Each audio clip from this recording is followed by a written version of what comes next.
All right, so today I'm going to talk about how to find your most ideal audience on social media. Now, this is something that I get asked all the time. This is something that I see people do wrong all the time. And I'm going to sum it up in a sentence. Social media is not designed for you to build it and them to come to you. Social media is designed for you to evolve yourself to meet your customers where they are.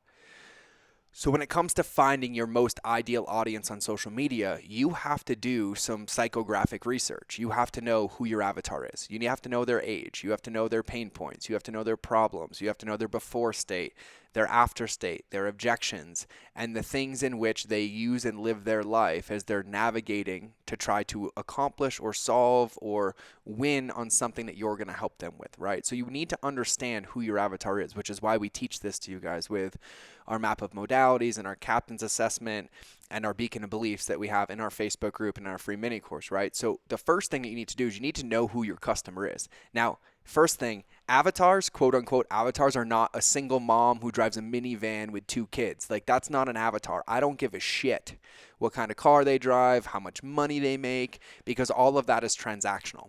What you need to get into is you need to get into the emotional states of your customers. You need to get into their belief systems. You need to understand that there's 3 levels of beliefs when it comes to understanding your customer. And I call this rocks, reefs, and shoals. Another way to call this is external beliefs, internal beliefs, and paradigm beliefs, okay? So once you've understood who your customer is, then you start to pay attention to where those types of people hang out, right? So for example, even if you have a demographic of CEOs and CMOs and they're pretty successful, there's a high likelihood of a chance that they're not hanging out on Facebook or Instagram. They're spending all their time on LinkedIn. Vice versa, let's say you have a demographic of 55 plus females and they are interested in home ec or staying at home consuming health content, health related content.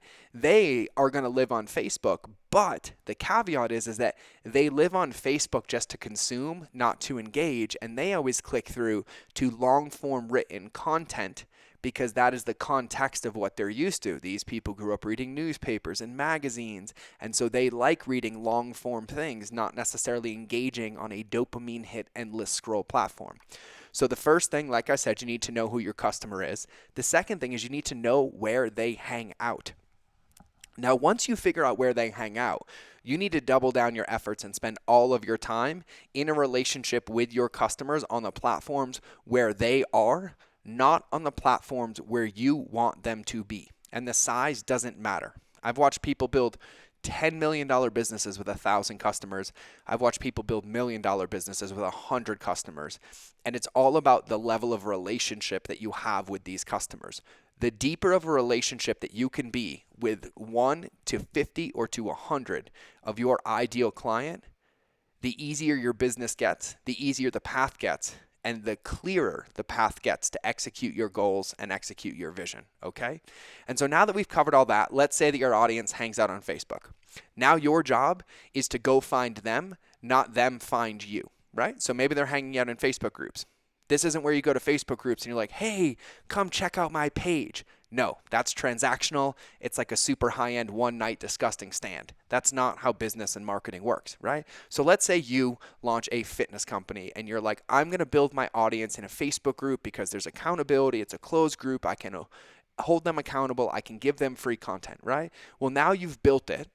And they're not going to come because Field of Dreams is bullcrap. I've covered this quite a few times. But now that you have it, you have a home. Once you have that home, of course, add your friends, anybody you have in that group.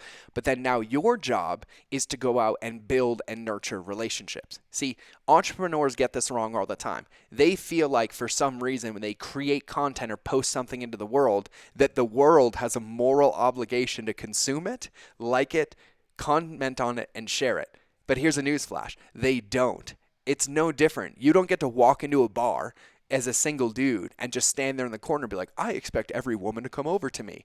You don't get to walk into a restaurant and be like, I want whatever table I want, so everybody else stands up and leaves. No. Marketing is a two-way, value-based, long-term relationship, and it's your job to initiate the touch points that invite or attract your ideal customer into your world with the right context. So now your Facebook group exists. Now that your Facebook group exists, you can go out and find the ideal people. And let's say you know your people are hanging out in other Facebook groups. Well, you go into those Facebook groups, but you don't go poach. You go add value. You literally go into those groups as your name and your brand, and make sure your profile has the link to your group and it's really easy to see on your timeline, because that's where congruency comes in. But then you go surprise and delight everybody. People are asking questions, you answer them, and you're not like, oh, and if you want more, come into my group. No, you just go answer them, right? And then go make friends with the group owner. Ask yourself, how can I support the group owner? Can I give content to them? Can I give value to them? Can we do a live with them? And you actually add value agnostic of a transaction, meaning not getting somebody your group or moving them over. Because if you go in and start poaching people, if you try to convince people, they're coming in defensive and they're not your ideal customer in the first place. And I watch people skew data and kill their businesses because they spend all their time convincing people to come rather than attracting the right people in the first place. And when you convince people to come, you start making statistical significant decisions off the wrong information, and that's where you get into trouble. Right? And so then you show up consistently. The people that are in your group, you over deliver, you go deep with. You use the ask column of your captain's assessment and be like, hey, do you have any friends that you want to do this with? Can you invite them into the group? Because you've given value first, and that's how reciprocity works. And then you go deep with them, you over deliver. Well, now all of your touch points in the world in these groups with the content on your pages, you're encouraging people to take the content, to consume it, to use it, to get a win in their life and invite their friends to come back for more. And you're building a quality relationship that's predicated on touch points and value, not transactions and snake in the grass bullcrap. Okay? And so that's just one example of how you can do that on a Facebook group. I'll give you an example on an Instagram. Let's say you're launching an Instagram account, right? You're a fitness person, you're launching an Instagram account. Now, obviously, a lot of fitness people live on Instagram, right? So your job is to meet your customers where they are. So if you want people to follow you and engage with you, don't try to make them leave Instagram. Create content on Instagram that lets them do stuff on Instagram. Put videos on IGTV that are 5-minute workouts. Then use your stories to tell people about them and get them to consume them and do them for free. Leave the captions in the comments to be like, hey, if you're committed to working out with me every day for the next week, leave it here, right? Now, in the beginning, you might only get 1 like, 2 likes, or 3 likes, right? And they might not comment. Let's say on your first 10 posts, you only get 10 likes a post and 1 comment. Well, what I see most people do is they go then try to find more people to like it or follow them. But you've already lost the game and you've already missed the opportunity. Because if 10 people liked your post and only 1 commented, that means 9 people were missing something to enroll or engage them into being in a relationship with you.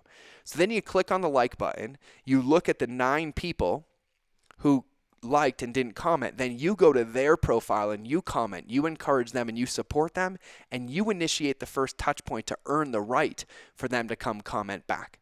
And so you have to feed your children before you can adopt any more. So then when you've handled the people that have already paid you attention, that are already supporting you and already seeing you and given them the opportunity to go deep, then you go find some relevant hashtags and you go add value. You don't go negotiate, you don't go convince people, you don't poach people, you add value, And I'm telling you, there's a very powerful business lesson in this. If you spend your time in business and marketing convincing people, you will have a hard time sustaining your business because all of your data is wrong, and you will have more defensive, skeptical people because they weren't in the right place at the right time to be a fit for you in the first place. And so utilize the power of relationships. And just like a lighthouse, and I use a lighthouse very, very intentionally, a lighthouse has to stand its ground and shine its light to be consistent to attract the boats to shore. Well, the boats are your ideal customers. But what I watch a lot of businesses and entrepreneurs do, especially on social media, is the moment a boat gets close to the shore, they turn off the light and jump in the water to save that boat, right? You can't do that because then nobody else sees the light and everybody dies. You have to hold space and maintain integrity, not convince people to come into your company, but enroll them into your company, enroll them into an after state, into an emotional state, into a journey that's going to help them win first so that they can make a transaction with you that isn't predicated on dollars because you've already transformed their lives. And this applies to social media a lot. And so my one thing that I will tell you with social media, now that you know how to find your audience, where they hang out, and a couple tips, strategies, and tactics, is there's no such thing as overgiving. 86% of marketing is word of mouth, and the average consumer gives 8 to 10 brand recommendations or non-recommendations in a 60-second conversation.